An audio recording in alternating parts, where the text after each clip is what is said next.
Good morning, কেমন আছে সবাই? আশা করি খুব ভালো আছো। তো আমিও খুব ভালো আছি। আজ হচ্ছে সোমবার আর এখন হচ্ছে সময় 7টা। তো আজকে ব্লগটা আমি এখান থেকে স্টার্ট করছি। তো সকালবেলায় ঘুম থেকে উঠেই দেখছি আকাশের মুখটা কেমন ভার হয়ে রয়েছে। কি করব, কতগুলো কাপড় ভেজানো আছে জানো তো।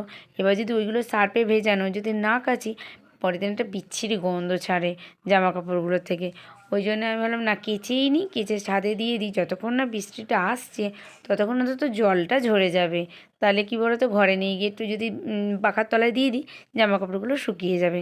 তাই আমি একটা একটা করে সব জামা কাপড়গুলো এখানে মেলে দিচ্ছি। তারপরে মাও কতগুলো ভিজিয়েছে, কিছু করার নেই, এখন মেলে দিতেই হবে। কারণ আজকে জামা কাপড়গুলো রেখে দিলে কালকে আবার অনেক জমে যাবে। তো চলো, জামা কাপড় তো মেলে দিলাম। এবার গাছে দেখছি কিছু জলও দিতে হবে। গাছগুলো কেমন শুকিয়ে শুকিয়ে যাচ্ছে, মাটিগুলো দেখেছো কেমন শুকিয়ে যাচ্ছে। তোমাদের একটা জিনিস দেখায়, দাঁড়াও। দেখেছো কি সুন্দর না ফড়িংটা? ছোটোবেলায় কিন্তু অনেক কিছুই মনে পড়ে যায় ফড়িং দেখলে। আগে যখন ফড়িং খুব দেখা যেত, এখন তো খুব কমই দেখা যায় ফড়িং। তখন কি করতাম বলো তো, আমি আমার ভাই ওর লেজে একটা সুতো বেঁধে দিতাম আর এই ফড়িংটাকে ছেড়ে দিতাম। তো যত দূর ফড়িংটা যেত সুতোটাও দেখা যেত। বেশ ভারী মজা লাগতো। আমার তো ফড়িংটা নিয়ে আবার কিছু ঘাস নিয়ে ওর মুখের কাছে ধরতাম, তো মুখ ঘাসগুলো খেত। খুব ভালো লাগতো। ছোটোবেলার কিছু কিছু মুহূর্ত না খুবই মনে পড়ে। সেগুলো কিন্তু ভোলা যায় না, তাই না বলো? এর থেকেও বড় ধরনের একটা ফড়িং আছে, তাকে নাকি রাজা ফড়িং বলা হতো। তবে খুব সুন্দর লাগছে ফড়িংটা দেখতে।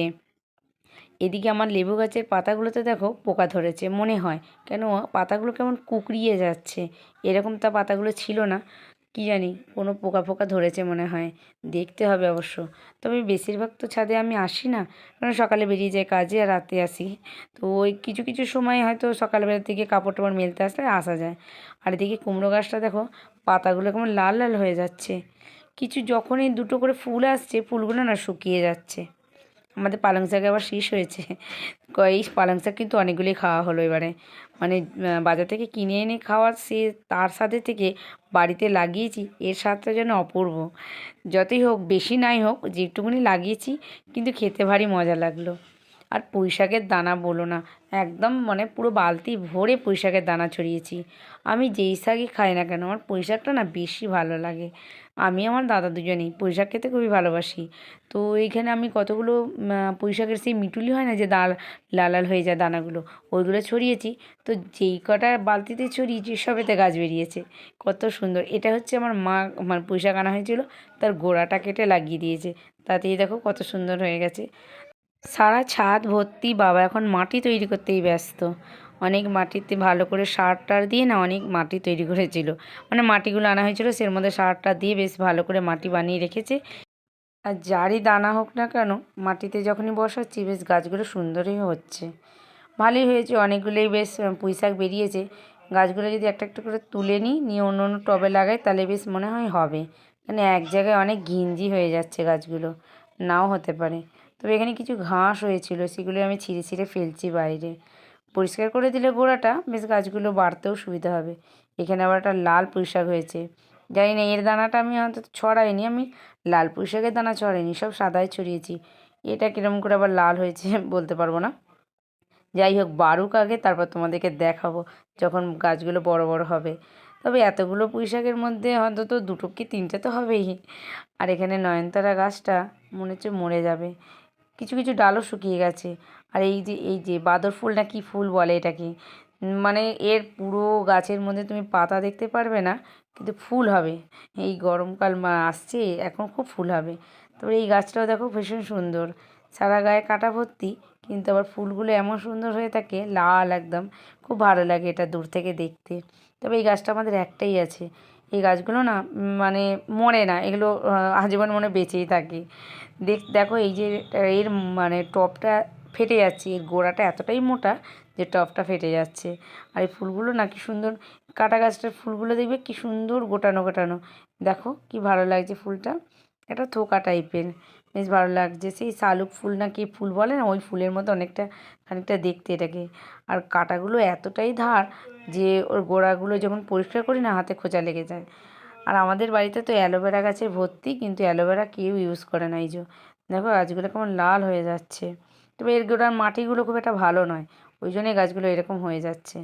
আর এই কাটা গাছটাও আমাদের, এটাকে ফণি মনসা বলে অন্তত, এই গাছটা মানে লাল লাল হয়ে আসছে, এই গাছটাকেও কেটে দিতে হবে, কিছু কিছু জায়গাগুলো কেটে দিতে হবে ছোট করে।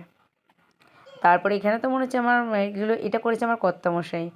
একটা বালতির মধ্যেই যতগুলো লঙ্কার মানে বীজ বীজ ছিল সবই ছড়িয়ে দিয়েছে, একসাথে অনেকগুলো গাছ বেরিয়ে গেছে। এরকমভাবে গাছ কিন্তু হয় না, আলাদা আলাদাভাবে যদি ওকে না লাগানো হয় গাছগুলো বাড়বেও না, অন্তত মরে যাবে হয়তো। এরমভাবে গাছ হয় বলো? দেখো কি করেছে, পুরো টবের মধ্যে বালতির মধ্যে সব দানা ছড়িয়ে দিয়েছে। এটা মানে জমিতে হলে হয়তো হতো, কি ফাঁকা মাঠের ইয়ের মধ্যে হলে হতো, এটা টবের মধ্যে হয়। এই টবটার মধ্যে বাবা একটা কী বলে তোমাকে, ঢ্যাঁড়স গাছ ছড়িয়েছে। যখন বেরোবো তোমাদেরকে দেখাবো, ঢ্যাঁড়সের বীজ ছড়িয়েছে, ঢ্যাঁড়স গাছ হবে।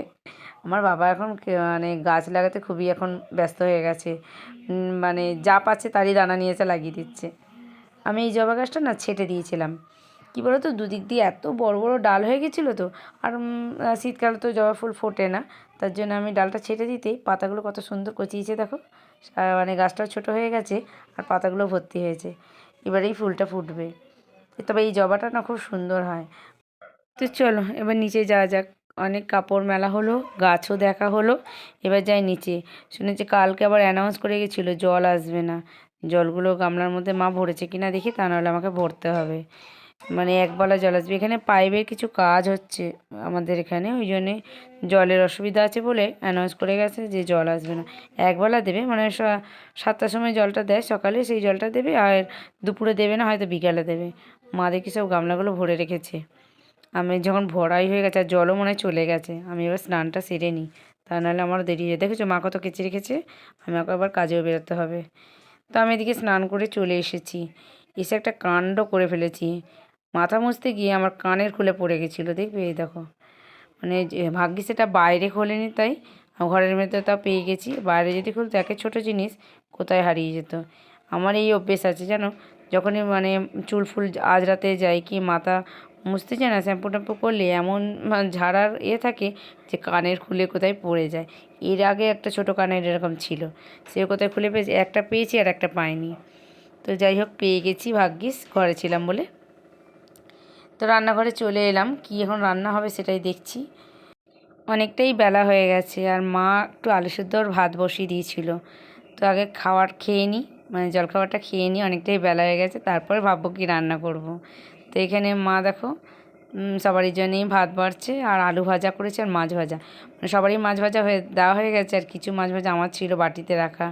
তো ওটাই যে ভাইপোও চলে এসেছে খাবে বলে, আর বোন দাঁড়িয়ে রয়েছে, ওদের খাবারগুলো মা আগে বেড়ে দিল, আর আমি নিয়ে গিয়ে খেয়ে নিচ্ছি আগে। তো এদিকে খাওয়া দাওয়া হয়ে গেছে আর চলে এসেছি পুরো রান্নার দিকে, পালং শাকের চচ্চড়ি বানাবো বলে। তো পালং শাকটা মা কেটে দিয়েছিল, তো আমি এদিকে পালং শাকের চচ্চড়িটা বসিয়ে দিলাম, বেশি কিছু দিইনি, শুধু 5 ফোড়ন দিয়ে কাঁচা লঙ্কা চিড়ে আর পালং শাকটা বসিয়ে দিয়েছি, থাক ততক্ষণ পালং শাকটা হোক। আর এদিকে মানে আমার ঘুঁচুবাবুর ঝোল হবে, একটু মিটে দিয়ে আর সবজি দিয়ে ওর স্টুটা বানিয়ে দেবো। তাই হালকা করে অল্প একটুখানি সামান্য একটু তেল দিয়ে বিট গাজর, তারপর বিম কড়াই, আলু টমেটো দিয়ে আর পেঁয়াজ একটু দিয়ে ভালো করে একটু হালকা করে নেড়ে নিলাম, নেড়ে এর মধ্যে একটু জল দিয়ে দেবো, দিয়ে ওর স্টুটা বসিয়ে দেবো। তো ছাদের থেকে দুটো পালং শাকের পাতা ছিঁড়ে নিয়ে এসেছি, ওই সব পালং শাকের পাতা দুটো ওর মধ্যে দিয়ে দিলাম, তো ভালোই অনেকটাই পুষ্টি আর ভিটামিন দুটোই পেয়ে যাবে। তো চলো এর মধ্যে হালকা একটুখানি নুন দিয়ে দিচ্ছি, দিয়ে আমার ভাইপোর মুখে খুব স্বাদ আছে জানো তো, নুন যদি কম হয় তাহলে ও খাবারটা আর খাবে না, তাই একটুখানি নুন দিয়ে দিলাম, সামান্য একটু হলুদ দিয়ে হালকা একটু নেড়ে চেড়ে জল ঢেলে দেবো। সামান্যের মধ্যে জিরে গুঁড়ো একটু ধনে গুঁড়োও দিলাম, যাতে এর মধ্যে যেহেতু মিঠেটা আছে তাহলে ওই গন্ধটাও একটু মরে যাবে আর খেতে স্টুটা স্বাদও হবে, তাই নেড়ে চেড়ে ভালো করে ওর মধ্যে একটু জল ঢেলে দিলাম। ব্যাস আমার এদিকে হয়ে গেল। এবার ঘুচুবাবু এটা হয়ে গেলে তারপর আমাদের মাংসটা বসাবো। তো মাংসটা আমি আগে থেকে এখানে ধুয়ে রেখে দিয়েছি। তো আজকে বাজার থেকে বড়মশাই 1 কিলো মতন মুরগির মাংস নিয়ে এসেছে, কারণ হচ্ছে কাকু আজকে আসবে এই বাড়িতে, তো এইখানেই খাওয়া দাওয়া হবে দুপুরে, তো এই জন্য বেশি করে একটু মাংস নিয়ে চলে এসেছিলো। আর এদিকে আমি মাংসটাকেও কষিয়ে নিচ্ছি আলু দিয়ে, আর মাংসটা খুব একদম কষা কষা হবে না, একটু ঝোল ঝোল হবে। আর এদিকে আমি টমেটোর চাটনি বসিয়ে দিয়েছি। তো আমাদেরকে রান্না টান্না সব কমপ্লিট হয়ে গেছে। আর মা এদিকে বাবার, কাকুর আর বড়মশাইয়ের খাবারটা বেড়ে দিচ্ছে।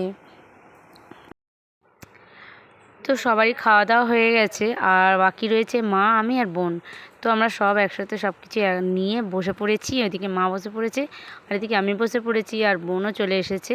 তো কি কি নিয়ে বসেছি সেটা দেখো। এটা হচ্ছে সাটিং মাছের ঝাল, আর এটা হচ্ছে উচ্ছে দিয়ে আলু দিয়ে মোরলা মাছের একটু তরকারি মতন করা হয়েছিল, কারণ মা তো মাংস খাবে না তার জন্যে।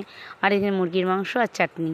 তো আমি বেশি মাংস নিইনি, কারণ মাছ রয়েছে বলে আমি খুব একটা মাংস নিইনি। তো তাড়াতাড়ি করে খাওয়া দাওয়া করে আজকে বাসন টাসন সব ধোয়া হয়ে গেছে। কেন আজ বিকালবেলা কিছু গেস্ট আসার কথা আছে বাড়িতে, তার জন্য দেখো আমি ঘরটা সব পরিষ্কার করে রেখে দিয়েছি। দিয়ে আমি পরিষ্কার টরিষ্কার হয়ে গেলে, কাজ টাজ হয়ে গেলে বেশ একটু বসে রেস্টও করা যায়। তো আমি কিছু চায়ের কাপও বার করে নিয়েছি। তো ভিডিওটা আজকে এখানেই শেষ করছি।